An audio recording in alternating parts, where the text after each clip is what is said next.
Oke, yang sudah mau mensupport terima kasih banyak. Dan menyikapi pinjol legal menjelang akhir tahun itu sebenarnya mudah kalau kita tahu caranya. Tapi kalau kita tidak tahu caranya, kebanyakan orang akan diuji di posisi ini gitu loh. Ya. Tapi kita pahami dulu, ini menjelang akhir tahun ini akan terjadinya besar-besaran gitu loh ya, dari pinjol legal akan menjadi ilegal tanpa kecuali karena ada 102 pinjol legal yang terdaftar dan terverifikasi di OJK, karena OJK tidak membedakan lagi nih. Kalau dulu OJK membedakan antara terdaftar dan terverifikasi, sekarang nggak lagi, sudah dicampur menjadi satu, terdaftar dan terverifikasi ya, jadi totalnya 102 ya. Kenapa saya bilangin akan menjadi ilegal? Pertama, kita tidak mempunyai akses untuk melaporkan tindak kejahatan dari debt collector ini ke otoritas jasa keuangan. Kalaupun ada akses yang disediakan oleh OJK sampai detik ini, itu hanyalah sebatas formalitas dan sebagai pengganti bahwa OJK juga ikut simpati lah ya, atau juga ikut merasakanlah ya kalau ada korban-korban dari pinjaman lain, ya hanya sebatas itu. Tapi OJK tidak ada memberikan solusi yang detail tentang gagal bayar di pinjol, apa yang seharusnya dilakukan, apa yang seharusnya bisa kita kedepankan untuk menghadapi debt collector nakal dan pinjol-pinjol nakal. OJK tidak memberikan solusi tentang itu. OJK hanya melakukan penghimbauan, pinjam di pinjol yang legal, jangan pinjam di pinjol ilegal ya. Habis itu dikeluarkanlah ciri-cirinya.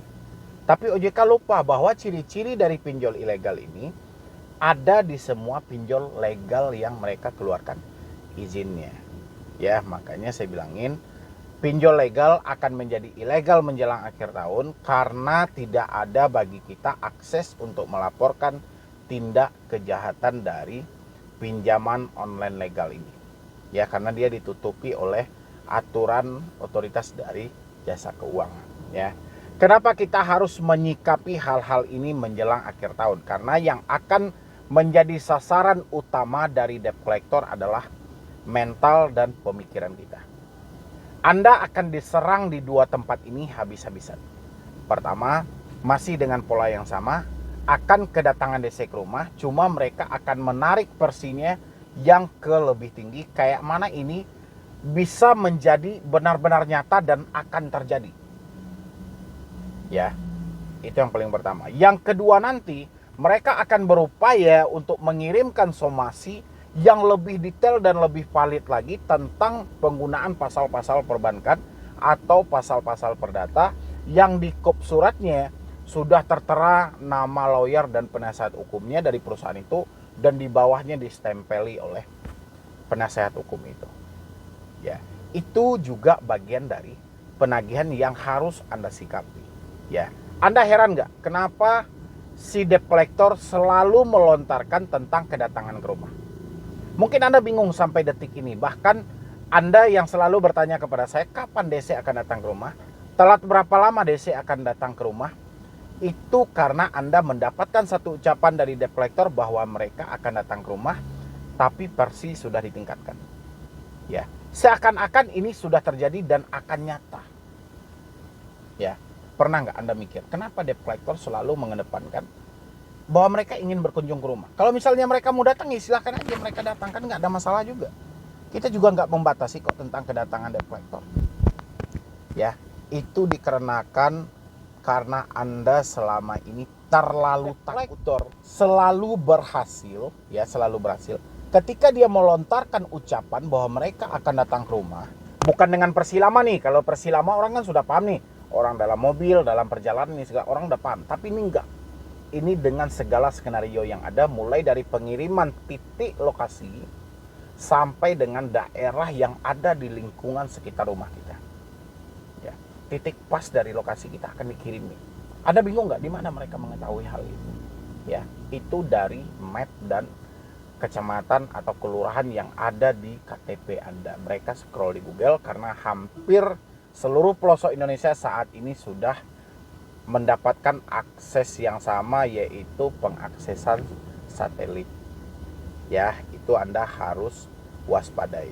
Habis itu tentang somasi yang dikirim via email, yang dikopsurati dengan lawyer atau penasihat hukum, atau yang lebih parahnya lagi adalah surat bahwa Anda telah diproses ke jalur hukum gitu loh. Yang suratnya saya pernah nemukan ada kayak memang surat kayak surat resmi dari pengadilan negeri gitu, yang Anda akan diajukan secara perdata gitu loh.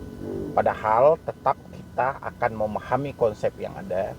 Tujuan mereka ini adalah menagih ya, walaupun berbagai macam-macam versi, walaupun ada lawyer, distempel lawyer, ada penasihat hukum dan segala macam di dalam somasi yang ada, tetap saja somasi itu dikirim langsung oleh debt collector atau tukang tagih. Ya, cuma persinya nanti Anda akan mengalami itu ya, karena bentar lagi kan kita 2 bulan lagi yang penuh untuk pergantian tahun. Ya, 2 bulan lagi untuk pergantian tahun. Nanti Anda akan mengalami itu. Misalnya Anda sudah menemukan, ini kan saya ingatin ya, sedini mungkin saya ingatin. Kalau misalnya Anda menemukan surat somasi yang dia bilangin peringatan atau somasi tentang tagihan, tapi begitu banyak pasal yang harus Anda hafal, nggak usah terfokus pada pasalnya, tapi fokuslah pada penagihannya. Mereka akan bertulisan di situ, bayar tagihan Anda sesegera mungkin sebelum data Anda kami limpahkan. Pasti akan ada sepenggalan kalimat itu atau kalimat lain yang konsepnya adalah melakukan penagihan atau meminta bayar tagihan. Ya, nggak perlu khawatir dalam hal-hal itu. Habis itu lagi mereka akan berupaya katanya untuk menyadap semua smartphone yang ada. Data kevalitan lah, identitas yang ada di smartphone, semuanya. Ya, seakan-akan satelit yang ada di Indonesia ini difasilitasi untuk DC pinjol. Padahal itu nggak ada. Ya nggak ada. Apalagi kan kebanyakan orang, ini bang, kita disadap ini melalui email. Ya, kita bisa buktikan. Kalau memang handphone Anda disadap melalui email, saya kasih Anda untuk pola pembuktiannya. Cabut kartu Anda, reset apa yang Anda kasih dalam pabrik, masuk dengan nomor baru dan aktifkan. Jangan bagikan ke siapapun. Ya, dan satu hal lagi, kalau bisa jangan menggunakan nick atau nomor kakak Anda ketika registrasi kartu Anda. Coba pakai kakak orang lain. Ya, coba kita tes.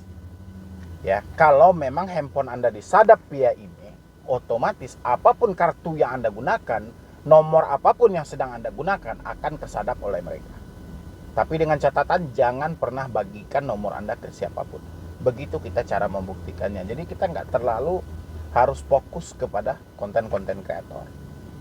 Ya, itu bikin susah Anda gitu. Tadi kayak yang nelpon dari Kalimantan kan ada bilangin, bang, katanya handphone saya akan disadap melalui email bang. Email kayak mana? Kita uji dulu lah. Kalau memang handphone Anda disadap melalui email, kita uji. Ujinya gampang, reset dulu HP Anda. Ganti dengan nomor baru. Jangan bagikan ke siapapun, coba pegang dalam 1 bulan. Ada nggak nomor baru yang nelpon? Yang melakukan penagihan. Kalau nggak ada, berarti nggak ada. Ya, tapi kalau dulu-dulu itu dilakukan oleh pinjol ilegal. Memang mereka sengaja memasukkan satu server terlarang ya, kayak aplikasi terlarang yang ada di dalam aplikasi mereka itu. Kalau sekarang udah nggak ada lagi hal-hal itu. Ya, jadi yang perlu diperkuat itu adalah mental, karena saya yakin sebentar lagi akan banyak orang-orang yang berkeluh kesah tentang desakan dan tekanan dari debt collector. Saya yakin banget itu. Sekarang aja email saya sudah dibanjiri, dan untuk konsultasi juga sudah dibanjiri. Saya mengingatkan buat teman-teman semuanya, intinya kalau sudah tidak mampu, tidak sanggup, jangan pernah terjadi gali lubang tutup lubang, dan jangan terhanyut dalam ancaman. Apapun ancaman yang dilontarkan kepada Anda, ingat tugas mereka adalah melakukan penagihan. Kayak mana uang yang perusahaan mereka yang Anda pakai itu bisa keluar. Makanya segala cara akan dilakukan, karena si debt collector juga manusia, dia mengejar target dan bonus untuk akhir tahun. Ya, jadi maksimalkan mental Anda. Nanti malam jangan lupa juga live streaming di YouTube ini bersama saya langsung, dan sediakan pertanyaan Anda nanti. Kita akan bahas tentang gagal bayar menjelang akhir tahun, peraturan dari OJK, dan ketidakmampuan Anda dalam membayar. Apa sebenarnya yang harus Anda lakukan gitu, biar di awal tahun nanti Anda sudah bisa melihat perubahan dari hidup Anda. Ya, yang penting support channel ini, aktifkan notifikasinya. Ketika saya live nanti, Anda mendapatkan pemberitahuannya. Ya, Jadi sekian dulu dari saya, Medi Broni. Wassalam.